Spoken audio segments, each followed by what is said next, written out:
What to do if you are scared of calling people. Welcome back to my channel. My name is Sam and I want to make self-growth normal because people shouldn't have to look this information up. It should just be mainstream knowledge taught in schools and the news. If that's something you agree with, please make sure to smash that like button for the YouTube algorithm. So this video is for anyone who has someone to call but you're scared. Maybe you just got a job in sales at a call center and you're scared. You're scared of failing, you're scared of not knowing what to say, and scared that they're going to think that you are a dumdum pop and hang up the phone. Look, dumdum pops, they're not scary. If you've ever opened one up and eaten it, it only takes a certain amount of licks to get to the center. So in this video, I'm gonna go over 3 things to keep in mind before you call people without being a dumdum pop. I've set countless appointments on the phone. I've sold cars on the phone. I used to be like deathly afraid of answering and calling people on the phone, even on my personal phone. And now everyone else is scared. And I can't imagine being scared of it again. So what did I learn? Let's talk about this. The first half of this video is going to be a lot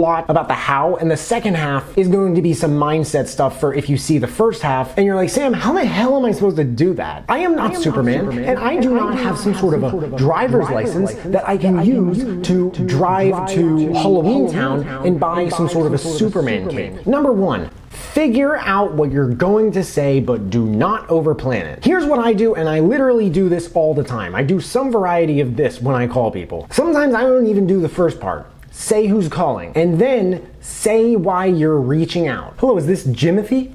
Hi Jimothy, this is Sam. I just wanted to reach out to you and see if you had any strawberry squishmallows in stock. Almost every phone call I ever make begins with some variety of this. Hello, is this blank? Hi, blank, this is Sam. I'm just reaching out about this. Sometimes all you're gonna find you're actually nervous about is what happens when that other person answers and you don't know what to say after, or you don't remember what to say after. If you need to write down what you're going to say, and when they answer it, you read it in a way that sounds like it's just casually being said, but not read, do it. I'm gonna repeat that. If you need to write down what you're going to say when they answer before you call, and then read it in a voice that sounds like it's casually being said instead of read, do it. I'm not naturally one of these people, but there are people, believe it or not, who don't need to do any of this. They just call and they don't write anything beforehand, anything. And quick rant. Some of those people are going to say, you either have it or you don't. You'd be surprised how many of the best communicators in the world did not start out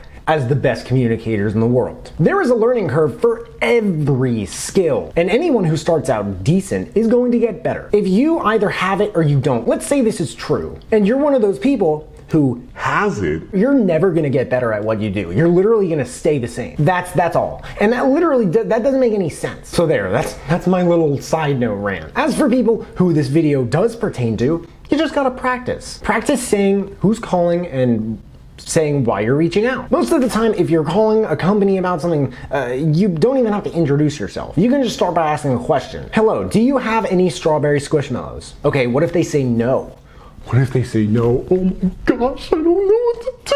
Maybe there's something else you'd be open to. Keep that in mind and ask about that something else if they do say no. Have it planned out, but there's a degree to where you just plan it out so much that you're just exhausting yourself. I sell cars. I'm saying this in like all my videos now. And most days when I get into work, one of the first things I do is I reach out to a bunch of service customers to see how their recent appointments went going to service. And before I started doing this, here's an example of me being an imperfect person, okay? I spent like an hour writing out a script for this conversation. It was like the perfect script, right? It was amazing. And shortly into my first time trying this, I realized that beyond the first line or two, where, I explain who's calling and why I'm calling, I literally never read anything else from that script. I did not say anything else that I wrote down and spent an hour of time figuring out. So what do I end up doing? At the very minimum, all I do is end up explaining who's calling and why I'm reaching out. But Sam, what if it goes to voicemail? Hi, my name is Sam. I'm calling to see if you guys have any strawberry squishmallows. Please give me a call and let me know at 484-866-5069. Thank you so much and have a great day. By the way, guys, please actually do call that number if you have any strawberry squishmallows. That's my number. My girlfriend and I are not in the market anymore, but I don't think that we'd be opposed to 12 inches or larger. Here is the voicemail formula. Okay, and you gotta write this down if you need to. Announce who's calling, say what you're calling about, then say to give you a call back at X number whenever they get the chance, then close it with thank you so much and have an awesome day. It's so simple.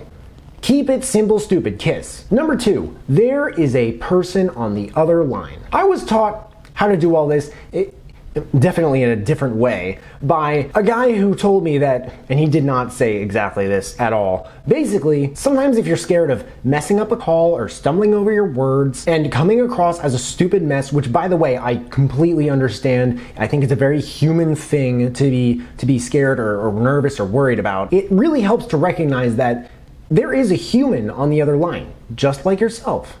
Maybe they're different, but they have fears and desires and needs and family and maybe friends just like you. They also poop and pee and they have flaws. Maybe at some point in high school their parents were convinced that they were not experimenting with controlled substances, and maybe one time they farted at the worst time in the worst place and were totally humiliated by the outcome. That's who you're calling.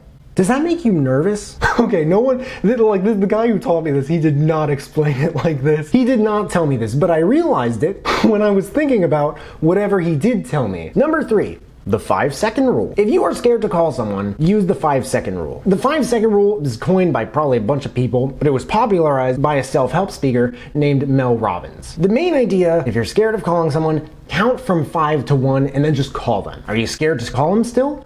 Count from 5 to 1 and then start dialing the number. Are you scared to dial the number still? Count from 5 to 1 and then pull out your phone to dial the number. Then count from 5 to 1 and dial the number. Your brain only gives you so much time to act before your nervous system is like, okay, it's time to start overthinking things and not get anything done that I was gonna accomplish today. If you'd like more information on this, I highly recommend checking out the book, The 5-Second Rule by Mel Robbins. Here's a bonus tip, by the way, so I guess this is number 4.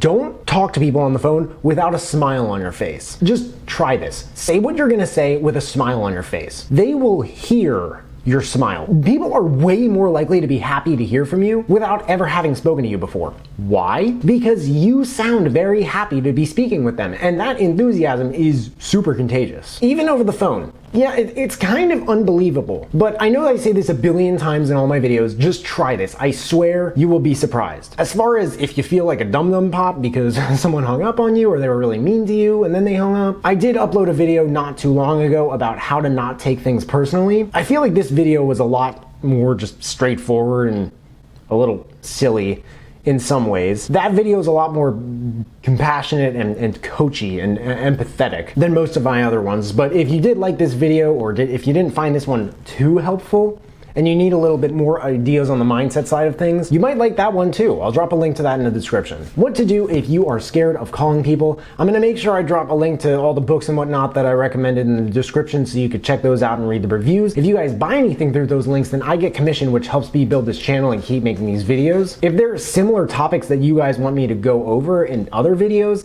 please let me know in the comments below. But hey, make sure to smash that like button, subscribe if you haven't already, because I don't get why people watch this far into my videos and they don't subscribe. But if you have subscribed and you want to turn it up just a notch and turn on that notification bell to get a notification whenever I drop new videos, that would mean the world to me. Thank you guys so much for watching. I really appreciate it. You can find me everywhere, and I will see you then.